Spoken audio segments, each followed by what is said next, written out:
When I bought my little lakeside villa, it was my dream come true. 3 acres, an old stone house, and a gorgeous koi pond my grandfather dug when he built the place 50 years ago. It's the reason I bought it. That pond is my calm place.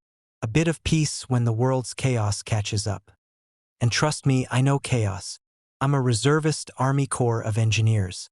Last year, I got deployed to Gaza for a 6-month rotation.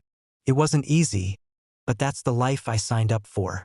Before I left, I made sure my pond was well maintained.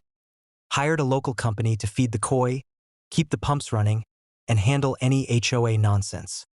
Yes, the HOA, the bane of my otherwise perfect property. See, technically my villa sits inside what the developers now call Lakeview Estates, which sounds fancy but is mostly a bunch of new houses full of busybodies who think they own my land because I have to drive through their front gate. From the day I moved in, they've nagged me about non-conforming landscaping. My old pickup parked out front, and, yes, my pond.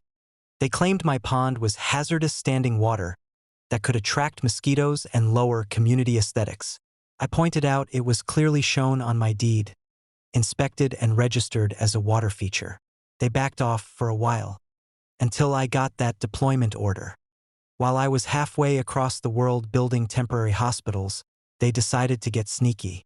I came home 2 weeks early, dusty, jet-lagged, longing to see my koi and finally sleep in my own bed. The minute I turned onto my driveway, I knew something was off. The pond completely dry, just a muddy hole where my bright koi used to swim. I nearly fell to my knees. I called the maintenance guy. He said the HOA president, a woman named Barbara, told him I'd authorized a pond removal. He thought it was odd, but when the HOA showed up with hired contractors, he figured I knew. I didn't know, but Barbara sure did. Turns out, they'd voted at one of their secret meetings to have it drained for the safety and harmony of the neighborhood. They even billed me for the pump trucks, $3,200. I spent that whole night in shock. Then I called the county records office. My deed was crystal clear. The pond was a historical water feature, protected under county ordinance. No HOA can touch it without my consent. So I called my buddy, who happens to be the county sheriff. Next morning, I knocked on Barbara's door, but I didn't knock alone.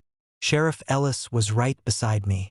He listened calmly while Barbara tried to spin some story about community well-being.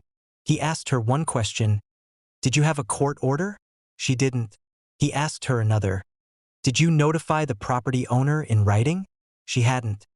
Barbara's face went ghost white when Ellis handed her a citation for trespassing, property damage, and unauthorized tampering with a protected water feature. He told her she'd better lawyer up because I was within my rights to sue the HOA itself for damages and loss of property, not to mention my koi, which were all gone. A week later, the HOA's lawyer called me, begging to settle. They agreed to pay for a complete pond restoration, new liner, new filtration, restock my koi with prize specimens from the best breeder in the state. They also paid my lawyer's fees. Barbara resigned as HOA president. It's been 6 months since. The new pond is bigger, deeper, and better than ever. Sheriff Ellis and I have a standing date to drink coffee on my porch and watch the koi swirl under the willow trees. Some nights, I swear I can still hear Barbara complaining about mosquitoes from wherever she's sulking now. Funny thing, the HOA still tries to send me petty letters about my old truck. I keep them all in a shoebox labeled evidence for next time. Because if I learned one thing in Gaza, it's that you never let your guard down, even at home.